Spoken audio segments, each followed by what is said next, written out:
tinfoil hat. Oh, what the fuck are you guys even talking about?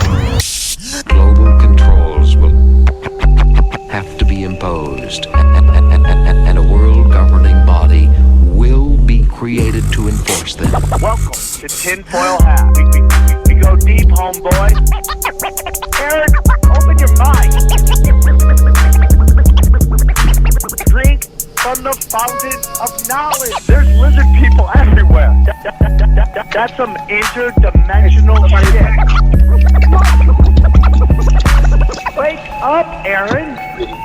This is only the beginning. Dude, you just blew my mind. Are you ready to get your mind blown?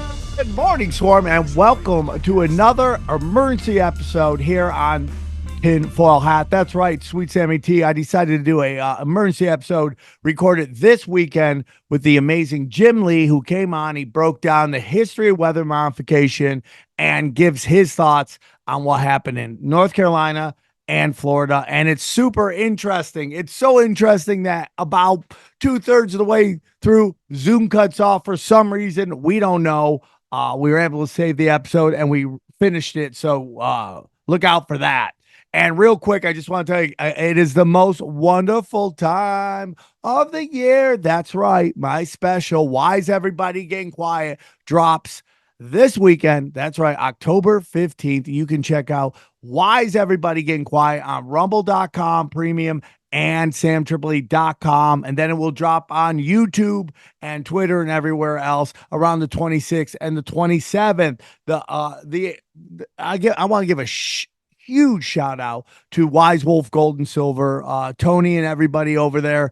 Without them, this special couldn't happen. They were a big part of making it happen. So thank you. And you guys can go check out Wise Wolf Gold and Silver. Go to SamTripoli.gold. Use promo code tinfoil.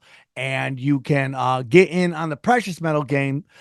Just join the Wolf Pack for as little as $50 a month. You can have precious metals sent right to your house. It's really that easy. And we thank them for sponsoring this show. It's a big deal. And final thing, I want to thank everybody who came out to my shows in Louisville. You guys were an amazing crowd. All the local comics were bangers, dude. They all were great. And the show was great. The room was great. And I'm just blessed to be able to do what I love to do. Without you guys, I'd just be talking myself. So thank you guys and enjoy this insane episode with the one and only Jim Lee. Enjoy, guys. All right, let's get into it. Very excited to have him back. He his last episode that he did with Topher Gardner was probably one of my favorites all time. It's right up there. It was explosive. And, you know, with all the stuff going on in Florida, all the stuff going on in North Carolina, I couldn't think of a better guy to have him on. And, you know, birthday boy Mark Steve's like, can we do emergency episode? I'm like, let's fucking go. His website is theclimateviewer.com. Please welcome back one of my favorites, Jim Lee. How are you, brother? Pimping. And also for everybody who's going to be interested in this topic, check out weathermodificationhistory.com. That's my other website. It has 150 years of weather modification history, including over 800 newspaper articles that start at 1889 to present. It is the weathermodification.com. Weathermodificationhistory.com. Okay, here we go. Longest URL ever, I know. But if you want to find all my stuff, connect.climateviewer.com. Connect.climateviewer.com has a link to all of my websites and all my socials. That's the hold on. It's Connect. It's Connect. Yeah. Okay, so it's not Climate Viewer, it's Connect Climate Viewer? Yeah, connect.climateviewer.com. And that brings up all of my websites. I made my own link tree because Linktree was giving me some half-ass reason why they banned my account, so I made my own. Respect. All right, so all of those links are in the description below. Jim, for those who may not be familiar with your, you've been on the show a couple times. Every time it's just amazing. I leave our conversations knowing so much more. Can you tell us a little bit about yourself and where our listeners can find you? Well, obviously you did your website, but a little bit about yourself, then we'll get into everything. Yeah. Been a hacker and martial artist since I was 12 years old. I'm 48 years old. I'm anti fear porn. I take my job very seriously. In fact, I carry the sword of truth everywhere I go. I keep it on my desk as a daily reminder that this cuts through bullshit better than anything. Um, I had my daughter when I was in 2009, and up to that point, I was just a professional video game player, video game designer, graphics designer, and I decided I needed to leave anonymous. You may see that over my shoulder here. Yeah. That I had to get out of the hacker game, put my name, face, address on my website, and do something about some of the things I'd learned. And geoengineering being the top of my list. I don't want my daughters to grow up in a world where people control the weather. So this became my number one topic I focus on. I talk about many things from pollution, privacy, propaganda to directed energy weapons, MK Ultra, and everything in between, especially, mass surveillance, spying, election rigging, how they're hacked, how all of the voting machines we're about to use can be hacked. But being born in the year of the dragon, just like Topher Gardner, turns out in Chinese mythology, the dragons control the weather, so everything happens for a reason. That's crazy. Yeah, it isn't it. But so this has always been a topic of fascination for me, and the more I dig, the more I learn, the more questions I have. So I recently put up on my YouTube channel, like got a new overlay made by my friend Dominic Moramu, who's a graphics artist, and he put Jim Lee, investigative researcher, up there, and I said, how about put not an expert above my name? Because at the end of the day, I heard this new saying, this quote. I was looking for a different quote, but this one hit me, in the gut. It resonated. Always a student, sometimes a teacher, never an expert. I don't have it all figured out, and anybody that claims that they do, they're That's wrong. a great saying. Yeah. So if you live with that mindset and you're willing to be open to the possibility that you are wrong, then you're honest with your audience, then you gain respect. And I have gained that respect over the last 20 years of activism, and I will keep to it every which way. But today I get to put my tinfoil hat on, which I don't get to do very rarely. And let's dig into it, man. What you got questions? I got answers. Yeah, I appreciate that, man. I really love everything that you said right there. Again, it's never what was it? Always a student, Always a never, student? sometimes a teacher, never an expert. Okay, Never, perfect. yeah. That is my life, and that is this show. I love it. For whatever people think about Twitter, and I could sit here forever and talk about Elon Musk and all the things I don't like about him, and that he's doing. I do like Twitter. I think sometimes I'm stuck in an algorithm that is just feeding me what I already know, so that I stay in that lane, and I understand that as well. But I do believe there's a lot of conversations going on Twitter right now that The spaces are amazing. I've been addicted. I have literally, I've been working on a house for my mother-in-law to move into to take care of her. And so I took 2 months off from content creation. And every single day while I'm at work, I'm in egg spaces all day long, arguing with people that don't believe the same thing as me. It is the single greatest change in the internet I've seen in the past 20 years. I couldn't agree more. And yes, I understand what he represents to a lot of the black pill people. So I'm not negating any of that. But all this information coming out, depending on what side you are, a lot. We got the Smith-Mundt Act that just has flooded a lot of the stuff with just misinformation from the people that say they want to pass laws to fight misinformation. And one of the things that are going on is that my very intelligent friends have visceral reactions. I watch them all the time. I don't engage my progressive friends in political talk because I would rather be friends, and I nothing I say to them is going to change. I don't blame you. Right. So I observe it from far away, them just saying ridiculous stuff about, how they find weather manipulation laughable. And it's just shocking to me because how much stuff do you have to go through in the last 20 years to realize anything and all things are possible?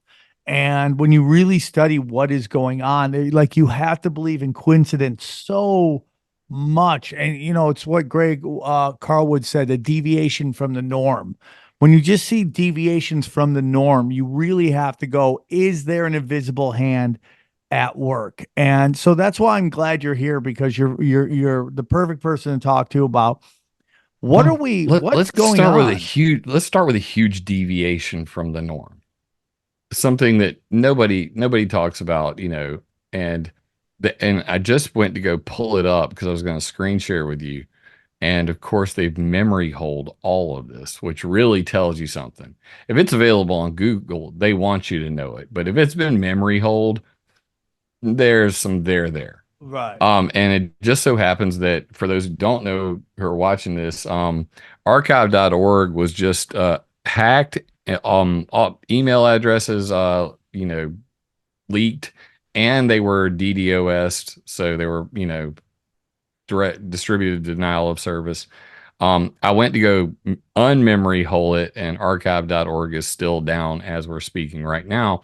But this is from cnsnews.com, and the article is titled Major U.S. Hurricane Drought Ends After Record 4,323 Days.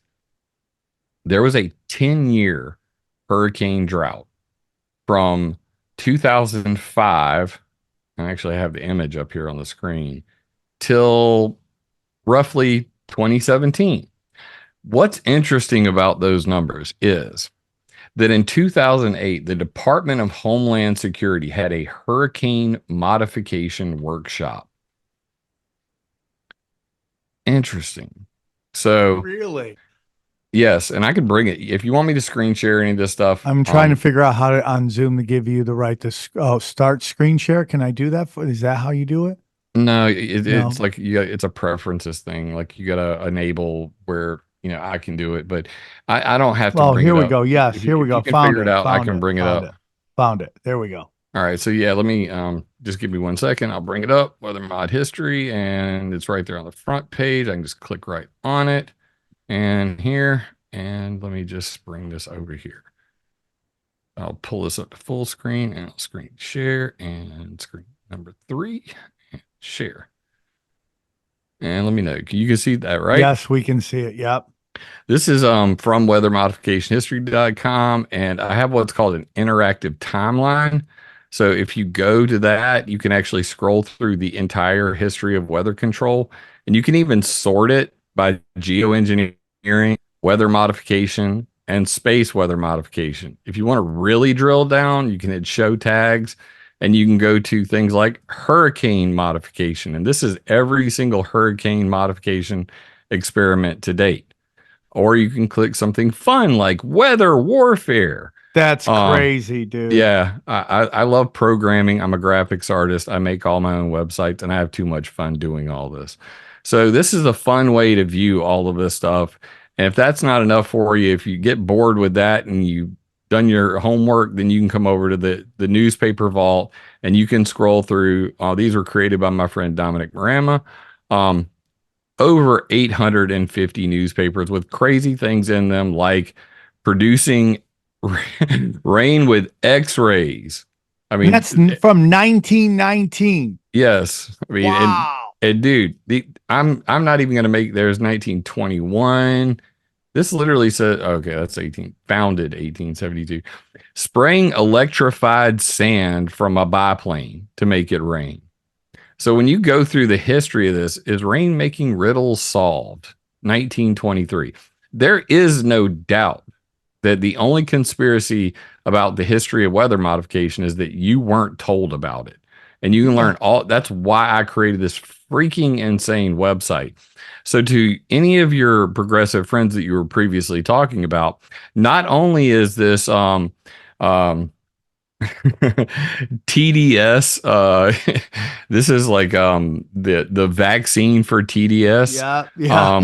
It literally is the #1 troll killer on the internet. I've received thousands of emails from people who had this personal troll, and I said, go to weathermodificationhistory.com, link this to them, and you can just flip through the major highlights right here at the front. From Lyndon Johnson talking about controlling the weather, to Operation Popeye, everything in between, weather warfare over Vietnam, the CIA trying to destroy Cuba with weather warfare, the weather warfare ban of 1978. This is not a conspiracy. But I want to focus on two things on this timeline.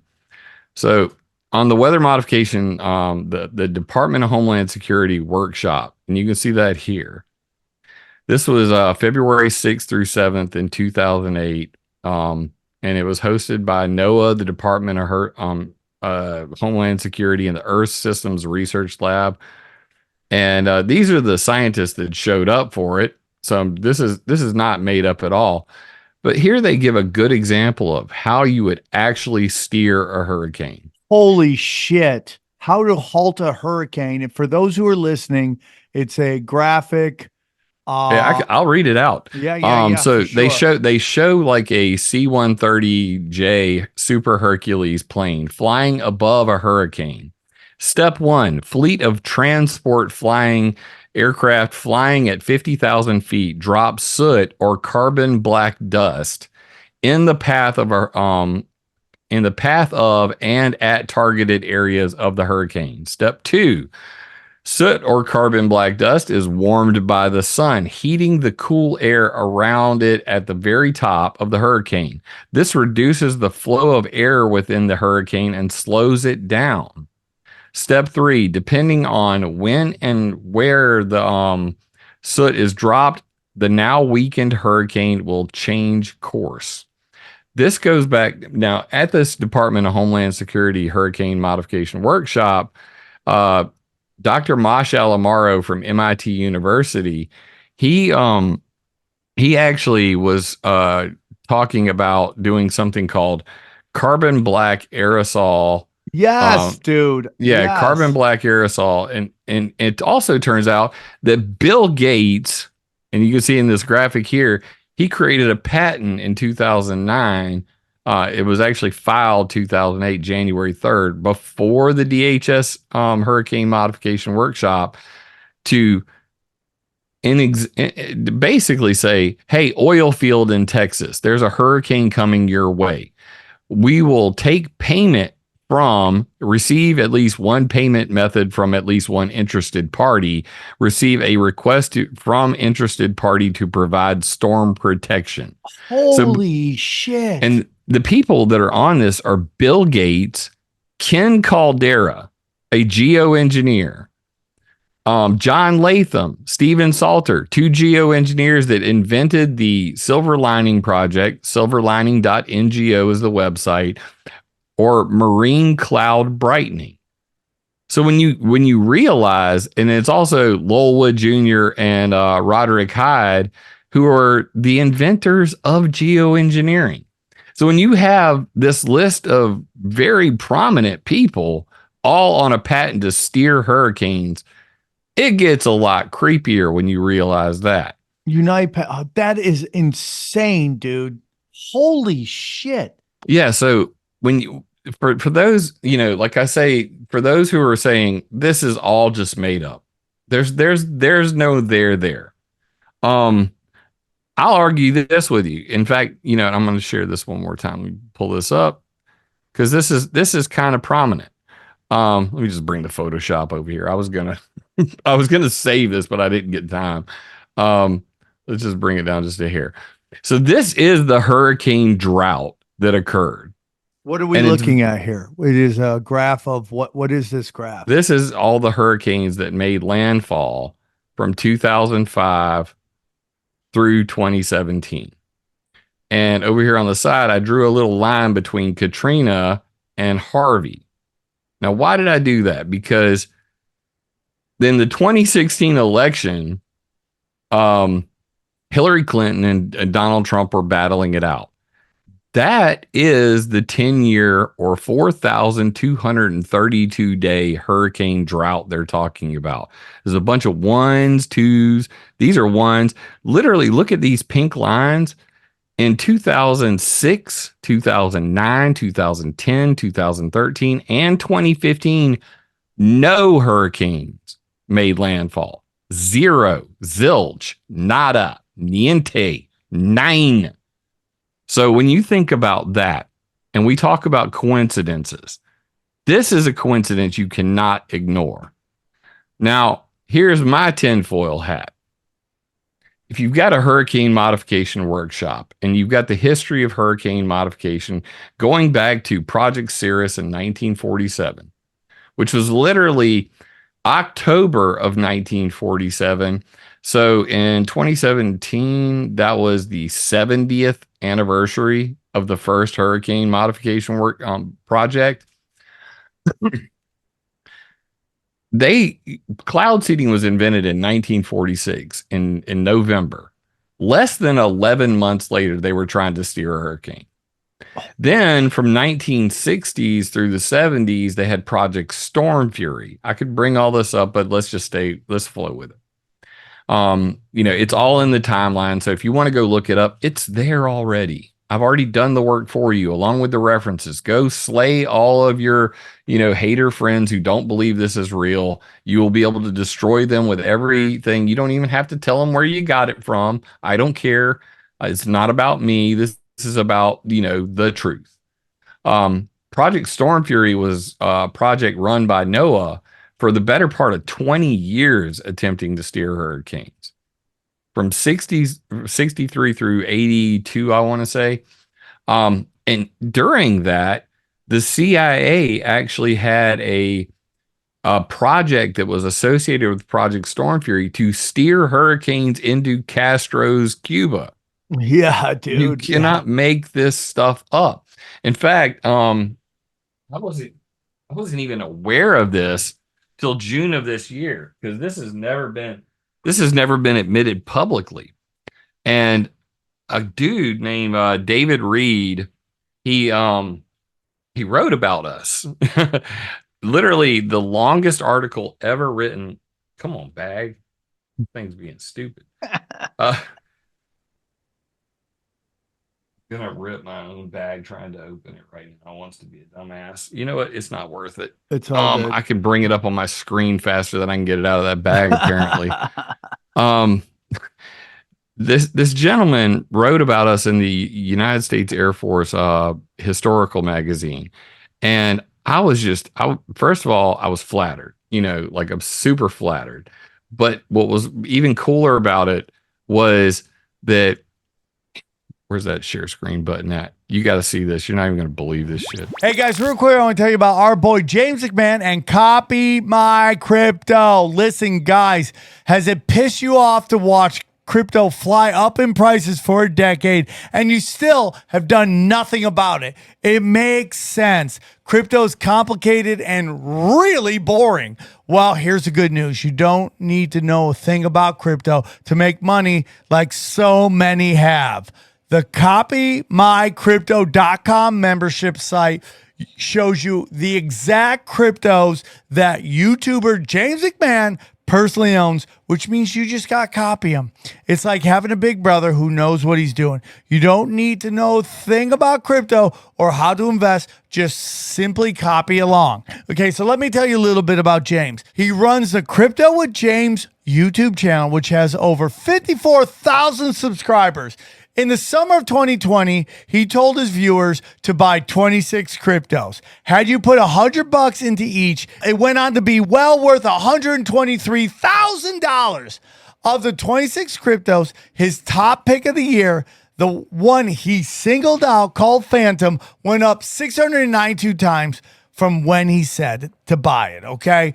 That one call alone has retired a number of people, including guys in their 20s and 30s. Remember, this is public knowledge. You can go to YouTube and verify for yourself. So if you'd like to join the 2,800 members who have copied James, then pause what you're doing and head over to copymycrypto.com/TFH. That's copymycrypto.com/TFH. That's TFH. You'll not only find proof of everything I said, but my viewers will get a full access for just $1. Yes, you've missed out on Bitcoin, but there's over 2 million other cryptos. Do you really think you've missed out on all of it? Guys, don't waste your time. Go Go to the site and read it. Once again, that's copymycrypto.com/TFH. Guys, it's ended money worries for so many. It may just do the same for you. Copymycrypto.com/TFH. Basically, none of this has been made public up till now. Okay. So here we go. This is the Journal of the Air Force Historical Foundation from June 2024, volume 71, number 2. And if you scroll down, I put this basically just, ripped out everything but this. And it's Perception versus Reality, the True History of Weaponized Weather and Operation Popeye in Southeast Asia. And if I just quickly do this and I hit Control F and I type in Cuba, under this secret effort, hurricanes were intensified and steered towards Cuba to wrought destruction on the island nation from the power of these tropical giants. Dude, under Project Storm Fury. This has never been made public till June of 2024. So this is news to me. So I say always a student, sometimes a teacher, never an expert, because dude, that's just like that, June of this year, dude drops this in my lap and I'm like, you gotta be freaking kidding me. The Navy's China Lake Secret Hurricane Program seeded dozens of hurricanes between 1961 and 1966 alone, steering hurricanes into Cuba. Now, this is not some, conspiracy rag. This is David Reed writing the longest article in the history of the Journal of the Air Force Historical Foundation magazine. So when you consider that, bro, I'm not making this stuff up. Like literally, if they were able to do that in the 1960s, for you to say it's not happening today, you're freaking crazy. We had a hurricane drought for 10 years. And it just so happened during those 10 years, 8 of the, at least 7 of those years were under President Barack Obama. What did Barack Obama do? He signed the Paris Climate Accord. And what was the thing that Trump did the first day he was in office? He canceled the Paris Climate Accord. So what happened after that? Yeah. You can't make this stuff up. I mean, there's no takebacks. We have the freaking receipts. What happened after that was in 2017, Hurricane Harvey, Irma, and Nate hit the U.S., ending that freaking 10-year drought. Holy shit. So riddle me this to all you people out there who are haters and say, this isn't true. There were hurricanes in between. Yeah, they were ones and twosies, threesies, but they literally were running on the mainstream media about this hurricane drought. And during that time, that 10-year period, there were literally 5 years where no hurricane made landfall. But the minute Trump was elected and canceled the freaking climate cult's gem, the Paris Climate Accord on day one, by hurricane season, 3 hurricanes hit all the rednecks that voted him into office. I'm crying bullshit. That's just too coincidental is all I got to say about that. That is crazy, bro. That is nuts. So basically, right before this climate accord is supposed to go through, we're just getting little baby hurricanes. Most of them aren't even hitting the land. Yep. And then as soon as Trump gets us out of this, they just bang us with like just nothing but giant hurricanes. Well, think about it for a second. Who's behind the IPCC? Climate scientists. Who are the people involved in government level operations like the Department of Homeland Security to control the weather? These same climate scientists. Who's big mad when their CO2 scam legislation gets banned? When he just says, screw it. America's not having that. Climate scientists. I don't think it's a coincidence. And then you follow it up. What happened during the Biden administration?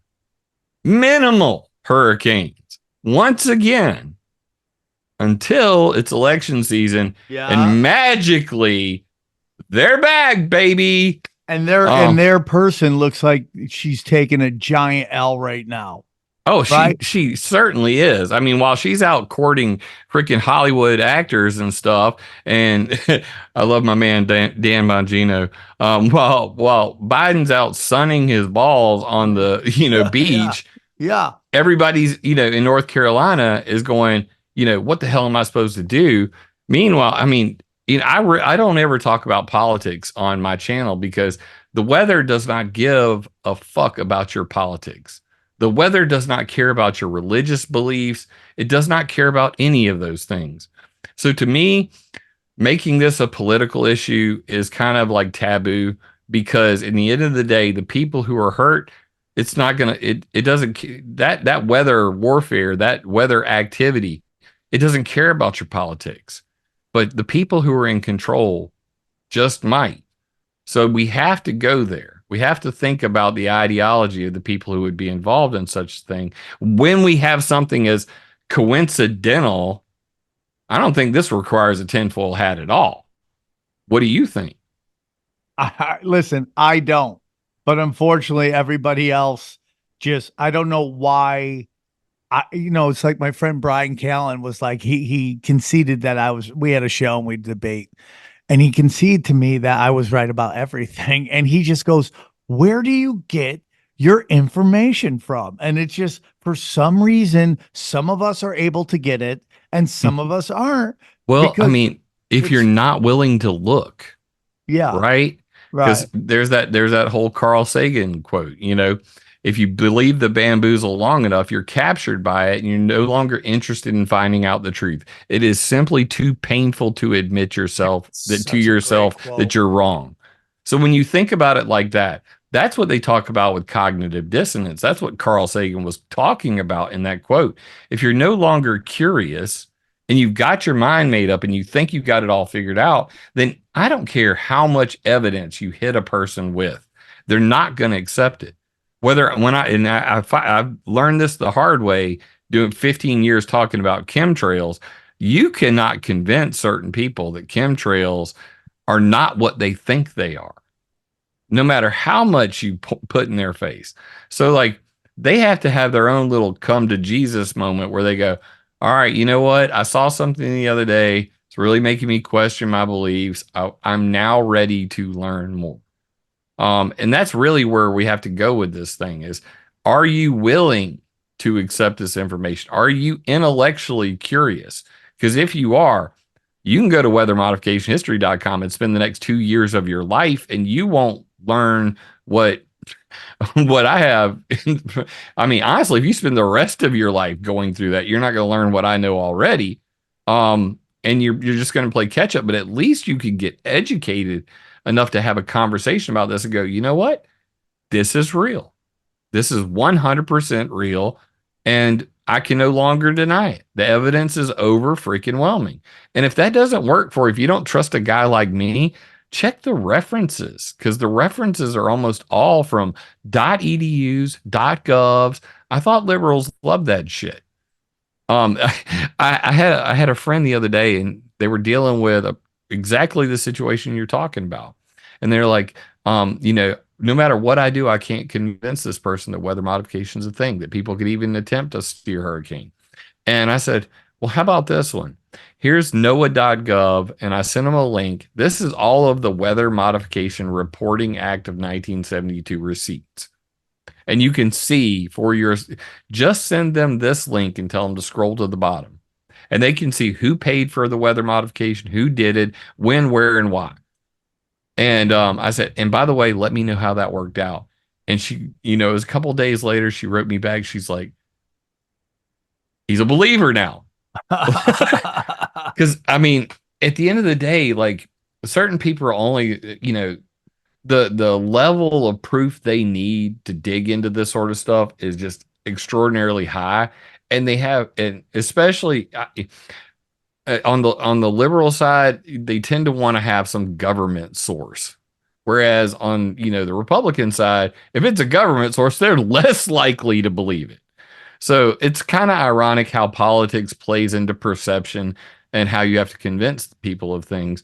But yes, I mean, I have had more podcast requests in the, since Helene started than any other time. Hurricanes always set it off. The fear porn propaganda machine pumps into overdrive. And no, I'm not just talking about the mainstream media, because there's two different agendas going on simultaneously. You got the mainstream media trying to prop up that CO2 is causing all of these hurricanes to be so freaking, it's all biblical. I thought you people didn't believe in the Bible. But everything's, a biblical flood or, 1,000-year event. And it's all driven by CO2 and global warming, except they don't want to call it global warming anymore. Climate change. And then you have I call them infotainers because they're not activists. The infotainers out there are all drumming this up as it's here's my Alex Jones. The secret Illuminati. They're out there. They're putting all these chemicals into the hurricane so they can steer them into all the red states because they don't want Kamala to get defeated this election season, and all the chemicals are turning the frogs gay. I mean, hell, I drank the tap water. Now I'm gay. It's just insane what these sick demon possessed people will do. They're controlling all your weather. They're coming to your house, brother. They're going to just turn into Macho Man for a second there. Yeah, I love it. But that's what we're getting fed on a daily basis on Twitterville, on, all of the social medias. And people are, racking up these, hundreds of thousands of views from people who want to believe, but then they're fed this bullshit narrative that's not, it's not copacetic with reality, to the point where you have Marjorie Taylor Greene saying weather manipulation is real. And they're like, bitch, you crazy. Yeah. I just watching people I love, people who I find to be some of the fastest, funniest, and most intelligent people turn out to be the dumbest ever because they just can't think outside. It's like they're arrogant about their ignorance, and it's unbelievable to me. I'm proud of my ignorance. Like, I will gladly tell you, that I do not have it all figured out. And there are certain things that we cannot know. So we can dig into the Helene Milton experience.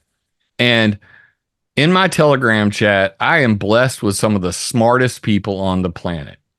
If anybody wants to join and meet those smartest people on the planet, have all your questions either answered or destroyed, t.me/climate viewer chat. Jeff is a former Navy meteorologist. He's one of my administrators. Stella is another one of my administrators, and they created, and I'm absolutely in love with this idea that I inspired Stella and Jeff to get together to create their own show on YouTube at Stella Q Australia on YouTube. At Stella, STELLA, the letter Q, Australia on YouTube. And they have a podcast series they're doing now called Whether or Not. And I love it because it's just the word weather. Is it weather or not? Is it natural weather or not? I like that. It's just brilliant. So Jeff, Jeff is the meteorologist. Stella plays the fool, but she is super smart and witty and funny. So she's cracking jokes the entire time.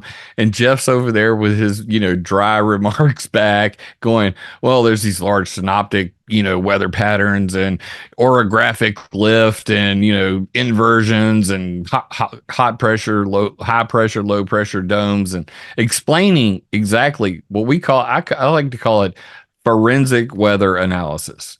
Going back and doing that post-mortem using every single website on the internet, every type of data available, and then being able to say, was it weather or not? Did somebody modify it or not? And when Jeff, I was just on the phone with Jeff for like 30 minutes right before we had this interview. And I was like, hey, man, send me all this stuff because, like I'm going to be doing this. And of course, he's going as fast as he can to get it to me. And I'm on Telegram. I'm like, I already found it, bro. Like, I've already found it. I've got it up on the screen. I appreciate you. I'm going to call you afterwards. Love you, Jeff. Not picking on you, brother. Just, if I got a keyboard in my hand, I'm a digital warrior. So I just slice through the internet. So pulling that up in this other screenshot I'm going to share with you in just a few, it's really interesting when you look at it because we've had these debates and we're on there using all of the different flight trackers. We're using, and then it occurred to me to say, you know what, we should also be checking marinetraffic.com because not only can you modify a hurricane from airplanes, what about the boats? Because back in 1974, a guy named William Gray came up with this idea. And it was called carbon dust absorption of solar radiation. And the idea was that black carbon absorbs heat from the sun. So if you're going to do that and you're going to try to steer something as massive as a hurricane, using ground-based power sources, that's out the window. And I'll show you why. And I'll bring this one up real quick and I'll share the screen. And this is from 1997. And what we're looking at on the screen is called Test Technology Symposium 97 Weather Modification. This is from March 19th, 1997. And in it, Dr. Arnold A. Barnes Jr. from the United States Air Force Optical Effects Division of the Phillips Laboratory at Hanscom Air Force Base is giving a presentation to a joint Army Air Force meeting called Test Technology Symposium 97. And in it, he has several different things. He goes through the owning the weather in 2025, how the military can weaponize weather. He specifically talks about the United Nations treaty to ban weather warfare and how the Air Force needs to say, screw that, because 19 years of scientific advances and we need to be able to meet our enemies. So riddle me this. If Russia and China can steer hurricanes, should we be able to? That's a good question. My wife asked me that. Great question. Like, my wife literally was like, and she's literally I'm going to come back to that in a second, but she is my best devil's advocate because like I've told her like 90% of the stuff I know. And, she listens because she's a great wife.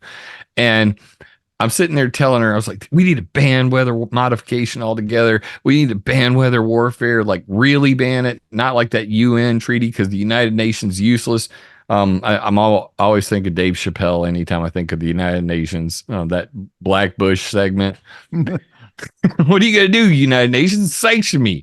Sanction me with your army. Oh, you don't have an army. I guess you better shut the fuck up. Oh, Lord, that Dave Chappelle skit always gets me. But that's how I feel about the United Nations. Completely worthless. Yeah, what can they do? But she made the point that if our enemies, air quotes enemies, because we don't, who knows what's really going on? We're lied to about everything. I agree with that. Yeah. I agree with what you're saying right there. We really don't know. We don't know if there are enemies or not. But I'm going to use air quote enemies. If they can steer hurricanes, then shouldn't we be able to, or at least understand how to, or at least be able to recognize when they were in case our enemies were trying to steer hurricanes into us? Because I'm pretty sure they are working on that as well, being able to know if we're sending typhoons into China. Yeah. So that's a great, point that she's making. And it's a moral conundrum. I mean, at the very least. But when you look at this paper and you get these guys that are out there saying, well, they're steering the hurricanes with NEXRAD Doppler radars. And this is like, it literally caught on fire. All the people, just spreading this around, they're steering it with Doppler weather radars. And my pushback to them is, well, do you know about carbon black? like in the graphic I showed you earlier, they're like, no, never heard of it. And then I'm like, oh, well, you haven't heard of it? That's kind of interesting, because Arnold Barnes from the Phillips Lab, when he's talking about weather warfare, he says weather modification using carbon black. So carbon black dust is talked about in Owning the Weather in 2025. It's talked about in 2 Freedom of Information Act requests from 1994, one from the U.S. Navy, one from the U.S. Air Force, all of which are on my timeline. And then this is a PowerPoint presentation, which I pulled directly from dtc.army.mil, from the Wayback Machine. So it literally came from the Army's website. I'm not making this stuff up. And what does he say? Here's slide 2. Weather modification using carbon black. Increase cirrus cloud cover. I thought that was called chemtrails. So you mean the military can make chemtrails on demand, and it says deny visual satellite or high altitude reconnaissance to block out satellites in space from spying on us. Holy shit. That never crossed my mind, bro. That never even crossed my mind. And I was immediately brought back to Spacecast 2020, which I retrieved from theblackvault.com. Shout out to the Black Vault. Good people over there. And this was a Freedom of Information Act request, where in it, there was a single page that said USSR weather modification. The entire page is blacked out except for one sentence. This showed that the USSR had the ability to create infrared defeating clouds. So even infrared radiation, meaning like, heat vision, even like heat vision, like ground scanning infrared, wouldn't be able to see through these clouds that they're creating. So that's what they're talking about here. That is so crazy, dude. That is they're talking about literally being able to roll their latest UFO out onto the tarmac on Area 51 and create clouds overhead and then fly below those clouds, and nobody, not even the satellites in space from our enemies, can see what's going on. Mind blown, dude. Mind freaking blown. Decrease light level for nighttime operations. Now, I didn't bring any of this up for any of these reasons, but I'm just showing just how crazy this gets. This is the reason I brought it up, because then they go on to storm modification. Oh my God. And when you get into this is going to be holy shit. It's kind of mind-blowing numbers. It's okay. So if you're listening at home, this is basically a recipe for figuring for what size thunderstorm or hurricane you want. Right. So they're showing that energy reaching the top of the atmosphere. Everybody, if you've ever looked into this before, 1,340 watts per meter squared. And at the ground level, we're talking 432 watts per meter squared. So to put these numbers into context, they go down and they say hurricane. 7 times 10 to the 14 joules per second, or 200 kilotons of TNT per second. That's how much power is in a hurricane.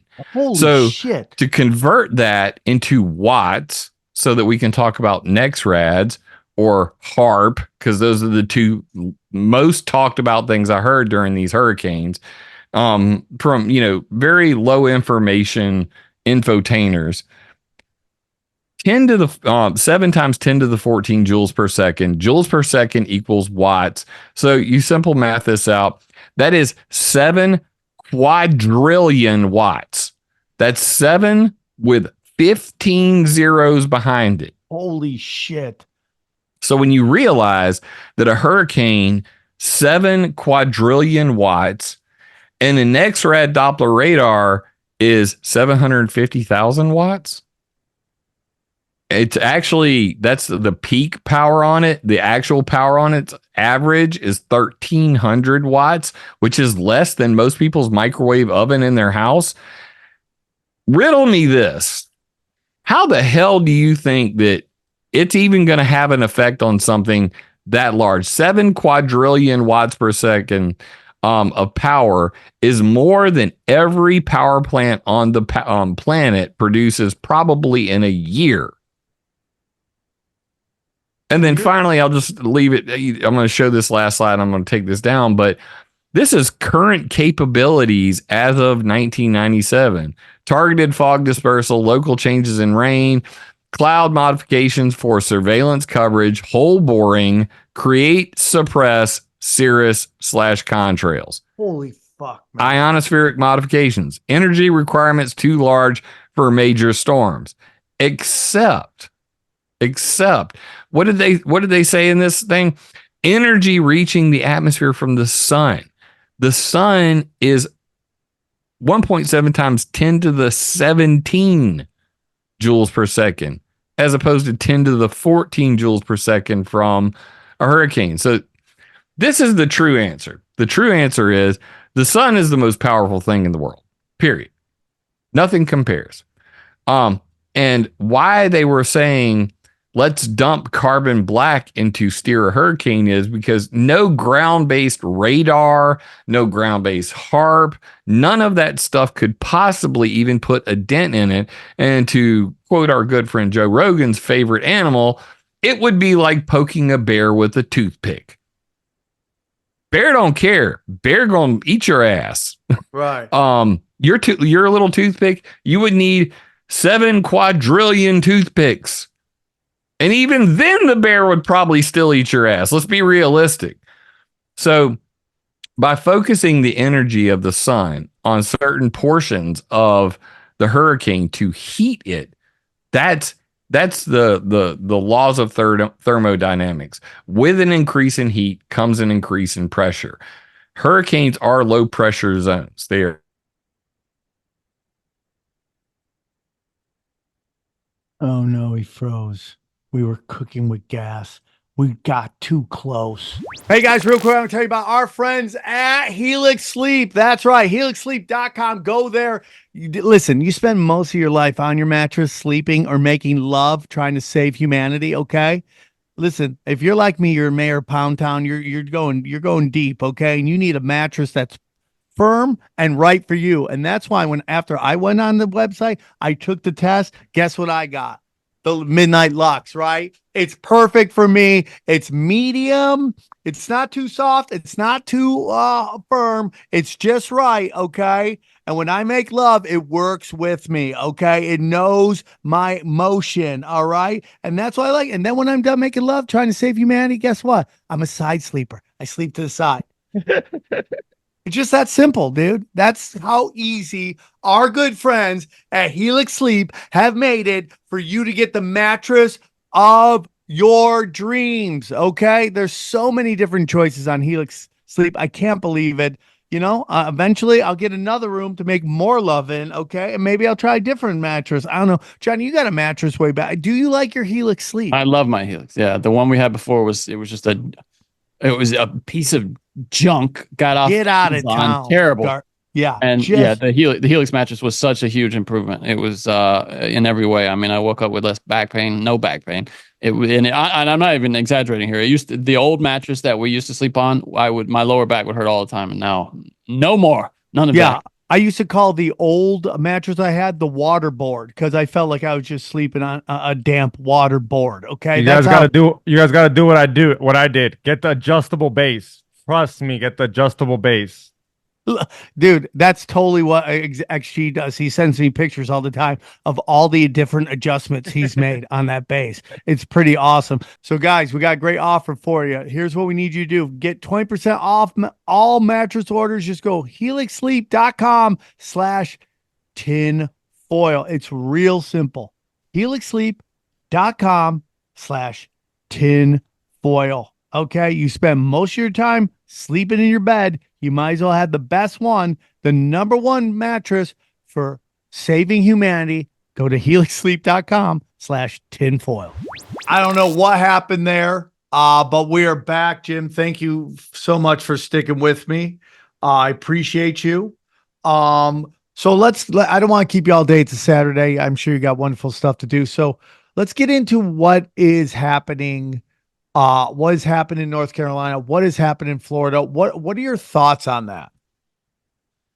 So, you know, the reason I was showing all that stuff about the DHS hurricane modification workshop, about the military's intent to control the weather, is that in tracking all the flights and looking at ground-based sources like boats and ruling out radars, we have to think about what's the most plausible way, if at all possible, that this hurricane could have been modified, not controlled. You can't control even cloud seeding projects. How could you ever control something as strong as a hurricane? But you can modify it.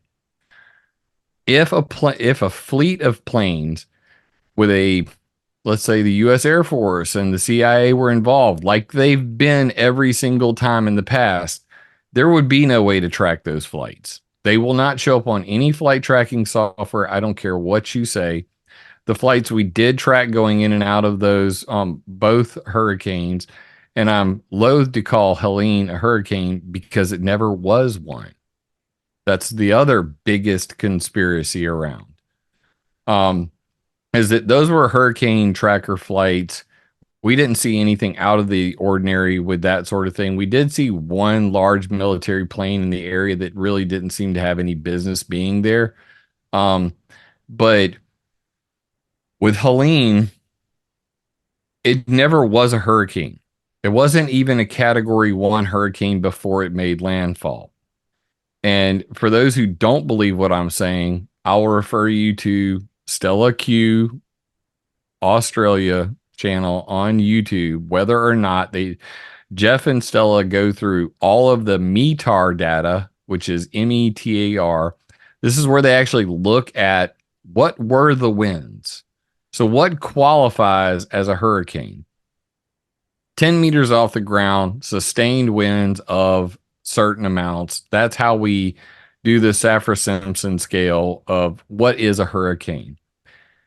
The highest gusts recorded were around 82 knots, and the highest sustained wind before making landfall was around 50 something knots. That does not even qualify as a Category 1 hurricane. So the bottom line on Helene was they were all saying it was a Category 4 hurricane. Not just the mainstream media, every meteorologist regurgitated this same lie. And you have to ask yourself why. I think the answer is pretty obvious. Because climate change. And even Cat Turd on X, who's like one of the top memers in the world, like, bro, I'm down here in California, down here in Florida. Where's the wind at? Now, I lived through Hurricane Hugo in 1989. I've lived through many hurricanes, and so I live in Sumter, South Carolina. We're not so scared of the hurricane as we are the tornadoes, which I'm going to bring that point up when we get to Milton.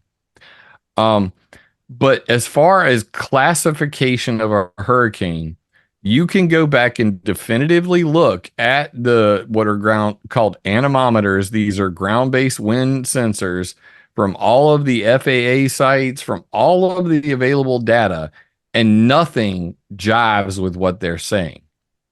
So I was on Worldview Tube with Brandon House, and he asked me, he said, well, why would all the meteorologists lie? Are they just lying about this? And I'm like, either they're just regurgitating like all the other CIA Mockingbird media, yes, which is highly likely, or they're idiots. Like, you choose. You put your tinfoil hat on and you decide, because anybody who's gone to weather college or whatever the hell that is, and, they got their diploma or whatever in meteorology, or they're just a talking head on TV, they can literally go sit at a computer and look this data up and go, no, like, none of these numbers are saying what they're saying. So I will only refer to it as Tropical Storm Helene because it never was a freaking hurricane. So the only question left is, was it modified? We can't prove that, bottom line. There's no way to catch somebody doing it. That's the sad part about the state of affairs when it comes to national security and, somebody nefariously going out there to seed a hurricane with carbon black dust, silver iodide, anything. So if somebody did modify either Helene or Milton, we would never be able to prove that in a court of law. So they're just going to call you the conspiracy theorist over there. But based on the history of all this stuff, we can say with pretty good certainty that if they were going to do it, we wouldn't be caught doing it. So the last question on Helene is, well, where did all the rain come from? Why was it so strong? What caused the floods in, Asheville and Spruce Pine and all this? Was it related to lithium and quartz mines? After the fact, you can connect any of the dots. Shit, you can connect all the dots. I have a funny meme about that. And it shows a bunch of dots, and then you start to connect them. It's like intellect, and then insight, and then finally, like, you connect two dots across, that's wisdom. But then you connect all the dots, it turns into a unicorn with wings, and it says conspiracy theory. So when you connect all the dots, that's called apophenia. There's literally a clinical term for people who connect all the dots. And I'm one of those people that are inclined to connect all the dots, but then I have to temper myself and go, okay, let's be realistic about this. So what actually caused the floods in Asheville? Well, number one, in 1916, the exact same thing happened. The exact same thing happened. You can go look it up. The exact same situation happened. What's interesting about the North Carolina floods is that just a couple weeks prior, North Carolina was hit with a 1,000-year flood before Helene showed up. And nobody's talking about it. Literally 22 inches of rain fell in a single day. So when you consider that the ground was already saturated by a 1,000-year flood, then you have a tropical storm, which on the east side of North Carolina, there's a high pressure ridge, a high pressure dome. But on the west side of the Appalachian Mountains was a low pressure area. That's why Helene took that left-hand turn over the Appalachian Mountains. When it did that, the hurricane went up the mountains. This is called orographic lift. So all of that rain, all that water that was, below 6,000 feet was now forced up a mountain. It rapidly cools, condenses, and then falls out as rain. So that's what caused all of those the floods in North Carolina, was Helene crossing the Appalachian Mountains. This can be verified by looking at the CocoRa's.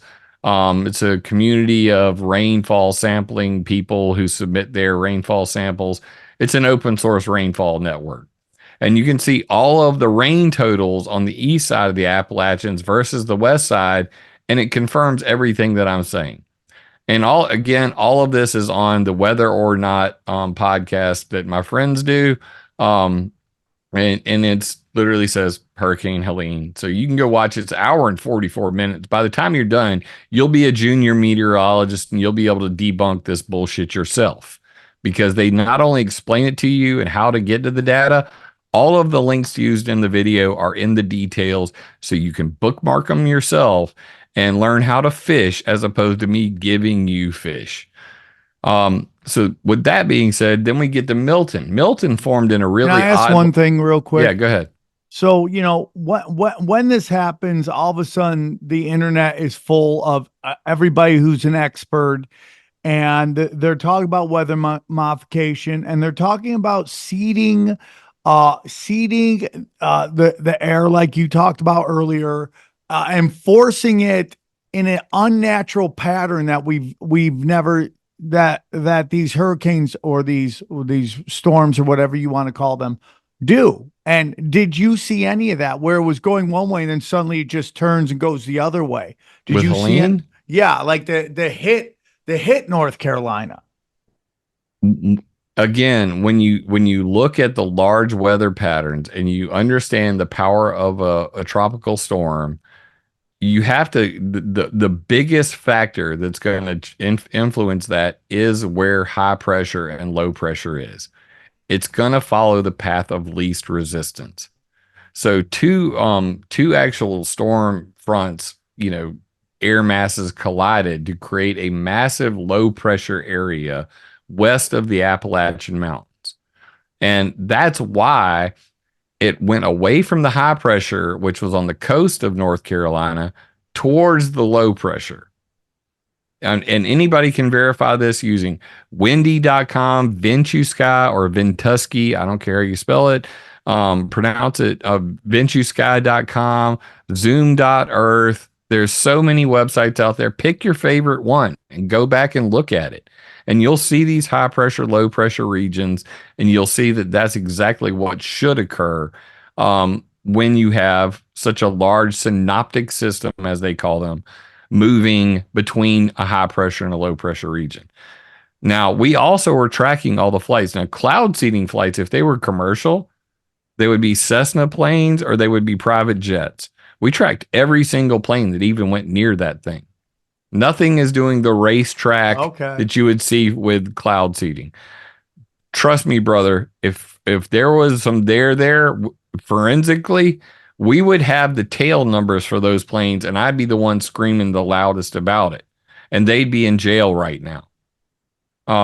So we watched this with a telescope and a fisheye lens. All right, so we're looking at the macro and the micro all at the same time on each of these events. There were no cloud seeding planes near the tropical storm at all. Everything that happened can be explained by just simply understanding atmospheric science, even a basic understanding of meteorology. And that's not what most people want to hear. They want to hear the scary headline. Now, that does not mean that there was not involved, some kind of secret government involvement. Because again, I'm gonna restate this for the record. If the CIA was involved in making something like this, happen, we would not be able to track any of those flights. They're not going to show up on any commercial flight tracking software. Period. End of story. National security. They don't have to turn their ADS-B transponders on. Therefore, they're not trackable unless you could see them. Oh, wait, you can't see them because there's a bunch of freaking clouds turning overhead and tornadoes everywhere. So they're going to be flying above that if they're seeding. So any way you look at this, there's no way to actually prove it. All we can go on is, what is the history of this? Is it possible? And is it likely? So your belief is this was a naturally occurring storm that happened?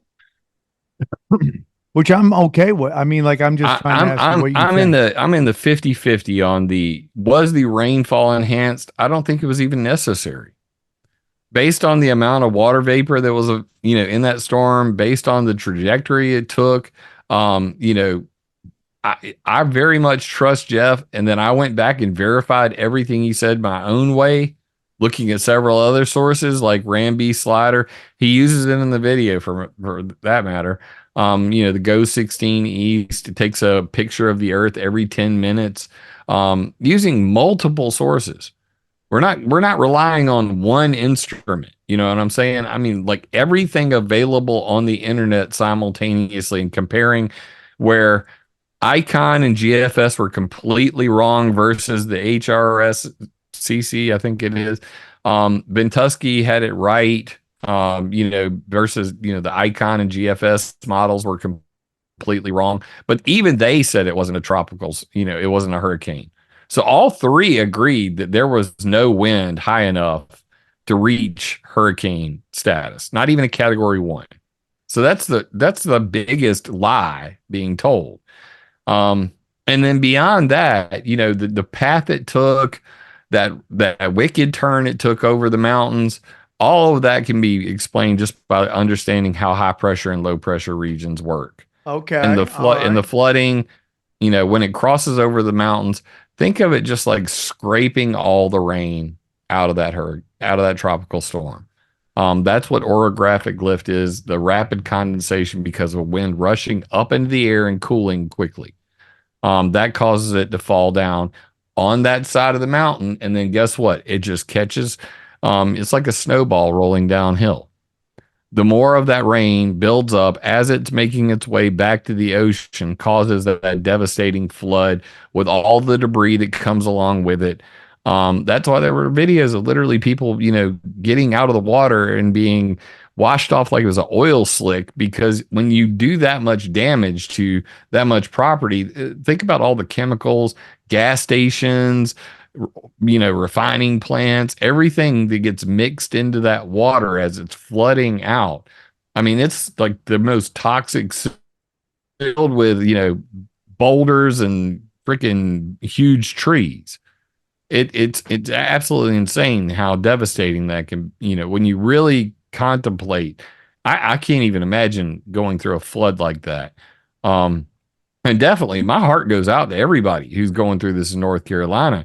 You can compare and contrast, North Carolina, Democrat, governor, and the response time there versus Florida and the response time there.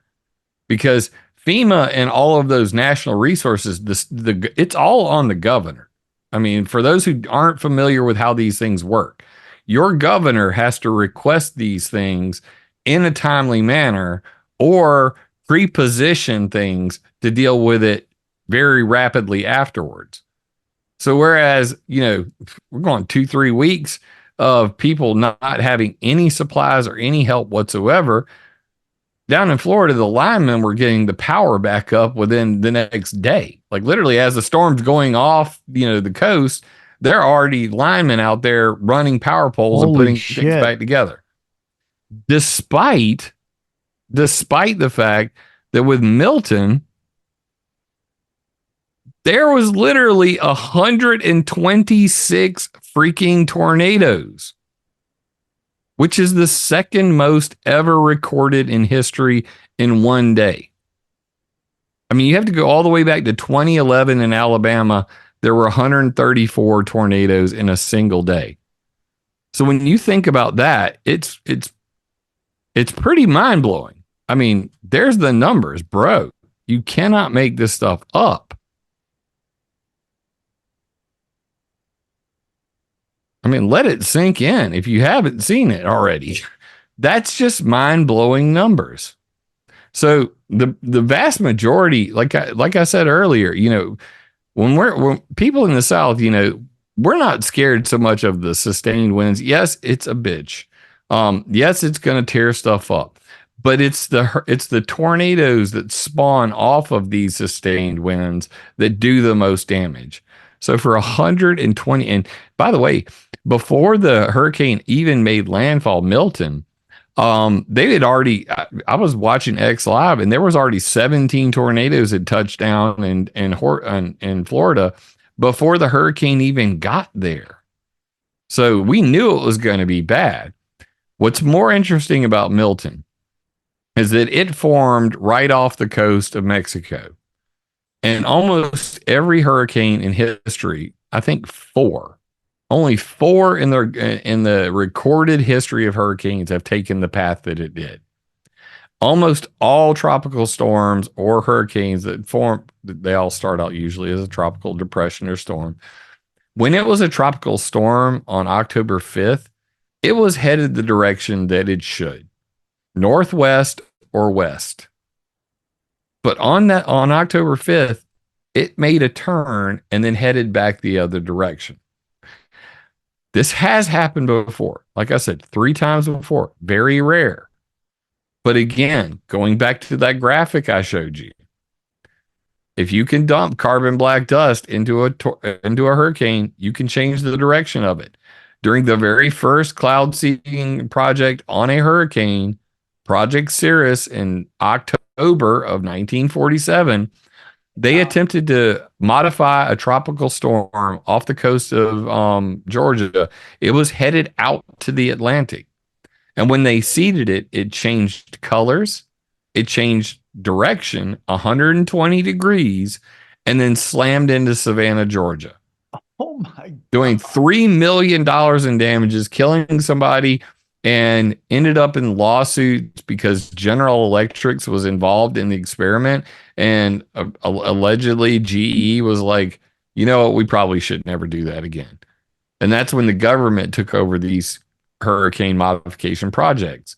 So from General Electric's doing it, with Project Cirrus, there was also Project Scud in between that and Project Storm Fury.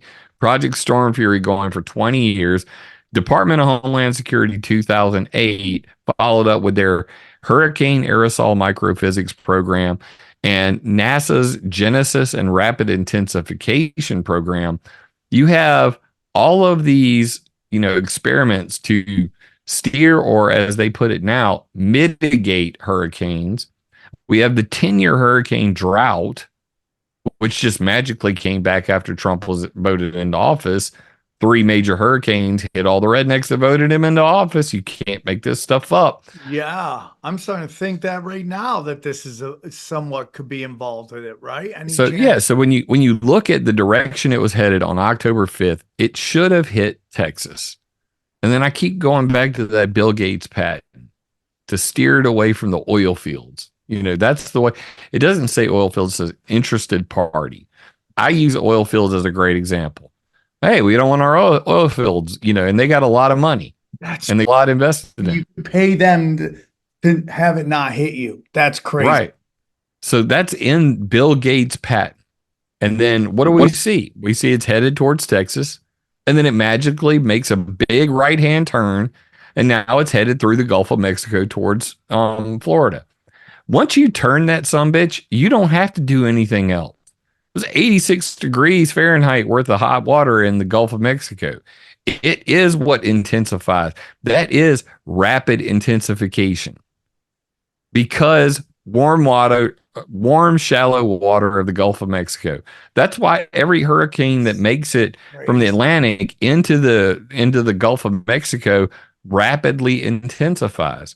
The only thing that was necessary to make that storm so devastating was to turn the son of a bitch around, because otherwise it just would have been a baby tropical storm going into Texas. Did somebody do that or not? We can't prove that. We can't. I mean, it's just the bottom line. I'm not going to lie to you, but is the technology there? Yes. The possibility there? Yes. Who do you think would do something like that? The government. Why? Because fuck you. I mean, they do not care about you. Have you not figured that out by now? It's becoming more and more obvious. So North Carolina seems like a natural occurrence. You have this hurricane coming after this storm of a century, or 1,000 years, a storm of 1,000 years. So that seems more like natural, you could say. Is that what you're saying? Then the Florida. The bottom line is, like, everything makes sense on paper and looking at the atmospheric conditions for why it took the direction it did. And the only unanswered question is this: can you create an artificial high pressure region?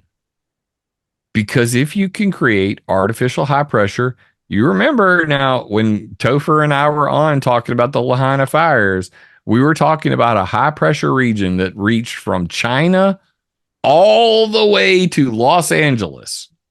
And I've never in my life seen one that large. Is there some secret technology to create high pressure regions? If there is, that is how this would have been steered the way it was. It's more powerful than anything else. So you go back to, how would you possibly do that? Putting my tinfoil hat on again. Well, Hart created something called the artificial ionospheric mirror by creating a plasma fireball up in the ionosphere. And this allowed them to reflect radio waves off of this artificial ionospheric mirror. Interestingly enough, BAE Systems created something called the Laser Developed Atmospheric Lens. An atmospheric lens that would use a portion of the ionosphere where they take lasers and they rapidly draw ionizing lines across it to simulate what HAARP was doing with the artificial ionospheric mirror. But instead of creating a mirror, they create a magnifying glass. Now, this goes back to Gorodsky, I want to say 1929, who wrote a paper about something called the burning glass, talking about putting a magnifying glass in space to melt the poles, to melt the North Pole, to get rid of the ice. The Nazis tried to create something called the sun gun. Google it. It's on frickin' Wikipedia. Yeah. So if you were to able to create what BAE Systems is talking about, a magnifying glass in the sky where they could fly a drone up there with a camera on it and then look through this magnifying glass to be able to count how many nose hairs are hanging out of my, schnoz right now, then couldn't they just make a magnifying glass and get out of the way and then focus the energy of the sun on a specific location? And by that matter, couldn't you also seed the stratosphere with carbon black dust, which would absorb that all that heat from this magnifying glass in the sky? And if you did these things, would that create an artificial high pressure region? Because, like, isn't that the first law of thermodynamics? With an increase in heat comes an increase in pressure. So if you were to superheat a region using a magnifying glass made out of our own atmosphere, that's called geophysical warfare. And there would be no way to catch anybody doing this. And you would be able to create an artificial high pressure region, which would steer that hurricane, tropical storm, the direction that it happened. And the same thing is true with Milton. So when you understand how high pressure and low pressure regions work, the $1 million question, and it happened with Lahaina. So this is really the $1 million question. Can somebody create artificial high pressure regions? If so, that is the mechanism of control. Now, this is not going to be published in some damn peer-reviewed journal. This is not going to be available on the internet. If somebody is doing this, another idea that came up in 1968 was called the solar-powered satellite. It was also talked about by Bernard Eastland, who invented the ARCO patents, which led to the creation of HARP and the artificial ionospheric mirror. He talked about in 2008 at the Weather Modification Conference something called the Thunderstorm Solar-Powered Satellite. So again, from space. Do you think that's why Trump created Space Force? Oh, snaps. It's really starting to sink in, isn't it? And then he just recently said, when he gets back into office, that he's going to create a Space National Guard to create an Iron Dome for America. Interesting. So when I'm connecting all the dots, I'm putting my Apophenia covered tinfoil hat on. Apophenia, yep. If I'm looking at it through that lens, that atmospheric lens, that magnifying glass in the sky, all of this makes perfect sense. That is where my head is at on this. Is the only question I have left is, can you create artificial high pressure ridges, domes, areas? Because if you can, then controlling all these systems are a very serious reality. Not just, modifying them, but literally being able to pretty much create a wall that will keep that hurricane from going in this direction and head this direction. That's where I really land my plane on this. That is the biggest unknown variable that I have, and nobody's going to know until somebody catches someone doing it. I imagine there might be a way to catch somebody doing this, and we're going to look into, looking at things like total electron content, a whole lot of space weather monitoring next time, to be able to try to catch this in real time. See if there's any atmospheric heating, ionospheric heating in a certain region. Because although HARP was not on, HARP does not have to be involved anymore. That's why the U.S. Air Force sold it to, and the Office of Naval Research sold it to the University of Alaska Fairbanks. They don't need HARP anymore. HARP is rarely ever on. There's only 3 ionospheric heaters on the planet. HARP in Gakon, Alaska, Tromsø in Norway, and Sura in Russia. There was one at the Arecibo Array in Puerto Rico, but it got destroyed when the gantry fell down in the big dome. So now we're down to 3. You don't need any of those to do the thing I'm just talking about because they don't involve those things. They involve creating atmospheric lenses, which there's literally a YouTube video and an article on climateviewer.com about the BAE laser developed atmospheric lens. If they're willing to brag about it on YouTube with a CGI video about how they're going to be able to make a magnifying glass in the sky with lasers, do you think they're not doing something like this? Do you think our enemies are not doing something like this? And I'll just remind folks who didn't catch the memo. I think it was on Politico or one of those, left-leaning rags where they were making fun of Trump for saying that China has a hurricane gun. They also made fun of Trump for saying that he would nuke a hurricane. Based on the numbers I showed you earlier, yeah, nuking a hurricane is something that's come up at least 5 times before Trump ever uttered the words, because it would take nuclear bombs to be able to deal with the kind of power involved in a hurricane if you wanted to destroy it. But if you wanted to use it for nefarious intentions, high pressure is the way you would do that. And that would, that would nudge it in the direction you wanted it to go. Alternatively, the chemical method we discussed earlier, that's how you could alter the path of a hurricane. But at that point, hurricane gonna do what hurricane gonna do. It's all downhill like a snowball, from that point on out. Well, Jim, I'm so thankful that you came here and did this emergency episode with us. I know it's Saturday and you spent some time with us, so thank you so much. And as always, mind-blowing. And wow, I never thought the Space Force was not only about, satellites, but weather wars. So thank you so much, Jim. One more time, tell them where they could find you. ClimateViewer.com is my main hub. WeatherModificationHistory.com is the entire history of this. ClimateViewer.org is my 3D map, which has all of these things mapped out, from weather modification projects to the HARP and the ionospheric heaters. All that stuff can be found at connect.climateviewer.com. Ways to support my work, all my social media is my Substack, where I put out my latest newsletter. So if you want to get the latest news and updates, sign up for my Substack. That link is available on connect.climateviewer.com.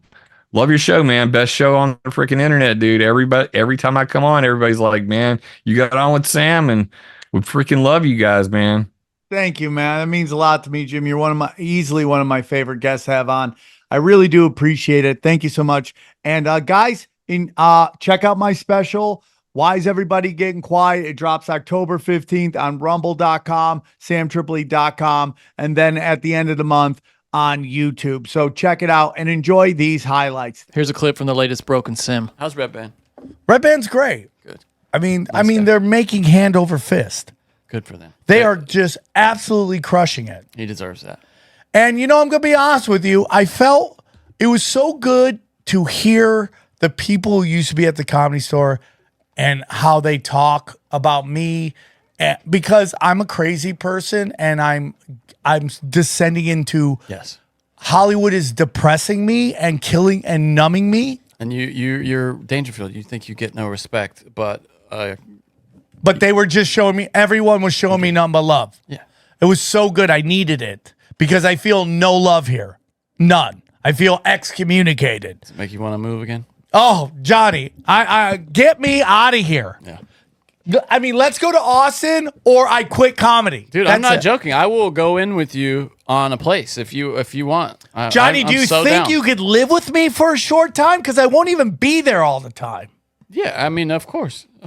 I think we could find a schedule where we go there a week, 2 weeks, a month, pound out some pods, just set up a studio and a space or something like that. I am down for whatever, dude. Because go there on the weekends. There's something about physically getting in a different place that makes it seem like time passes slower. Yeah. You get, you experience, it makes you happier just to be kind of feeling like you're progressing. You know what I mean? Well, it's like I said, important. dude, my style of comedy, I need a lot of reps to work out the bits. And it seems like only Austin is like that right now. Right? Mm-hmm.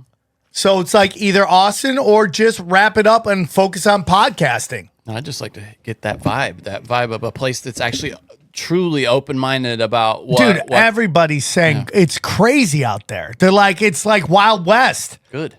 Let's go, bro. Let's start looking for condos or something. I'll Zillow it and see what we can find. So anyways, I'm doing shows. I get invited to do multiple shows, which was great. And they're all in that complex again this year? Yeah. Okay. And like, I love Skankfest. I would go there anytime. I'd still miss New York. I feel New York was more podcast heavy to me. Yeah, well, I looked at the schedule. It's all stand-up. But it was like, they were like, which makes it so much harder. Yeah. Which makes it so much harder. Because you got to have, so let's say you do 8 sets, you're doing 10 minutes each. That's 80 minutes if you're going to do a new set each time. And you're not really though. I mean, you don't want trying. But what I'm saying is like ideally you would like to use some of your best stuff every time. Yeah, you know so you can impress people because they're there to see you. You're kind of stretching your act. Right? I have fans there. You know, Tino Sanchez was like, you have the best fame. I've heard this by a bunch of people. The best fame? Is that yeah, he goes, you're famous with a small group of people, and you could still walk around and do whatever you want. I go, exactly. But they're also cool people. They're all cool people. Yeah, I'm blessed. My fans are great. So they made these really cool AI drawings of everybody there. Oh, yeah? Yeah, the best one was Zach Amico's. He had a really cool picture of him because he's so fast and funny. Dude, that's what I've learned, dude. There's some fucking gunslingers out there, dude. And I'll get into that. But Zach Amigos was favorite. But they had 2 of mine, and you know me, I love to grab anytime they make great art of me, so I love to grab it. There was 2 of me. It was the same art, but it was 2. They had 2 posters. Who was doing it? Skankfest, like the festival. Okay. The festival. Yeah. What they do is they make the halls all the comics that are performing. It's like printed out though, a physical. Like, yeah. Next week I'll bring like the book. They did like a yearbook. Oh, that's cool. And they had this weird thing in it, where it's like they did power rankings. Oh, that's weird. Yeah. And I was ranked high on everything but one. I want to be like, what is that? I don't know what that means. That's kind of weird, though, right? It is kind of weird because there's people that had like no rankings. I'm like, why are you doing that to people? That's not cool, but that's Legion Skanks. They're great. So, anyways, I'm doing some shows. I'm going in, and there's an eclectic group of people. I walk in, and I'm saying this with love. I walk in, and Morgan Murphy's there. Okay. Yeah. And Morgan Murphy is a wonderful comic, beautiful woman. I love her. I've always loved her. She has kind of been able to be very successful in stand-up and in writing. She's a 5-tool player. She's very entertaining. Well, I walk up, and like listen, I would consider her a friend. We never hung out, right? Like unless we were doing shows. But I would consider her a friend. So she shows up. I go, she's in the show. We're all hanging out, and then I don't know where she goes. And yes, Sam. If you'd like to hear the rest of this episode, subscribe to Broken Simulation in your podcasting app, or check us out at youtube.com/SamTripoli. We go deep, homeboy. Aaron, open your mind. Drink from the fountain of knowledge. There's lizard people everywhere. That's some interdimensional shit. Wake up, Aaron. This is only the beginning. Dude, you just blew my mind. Tinfoil hack.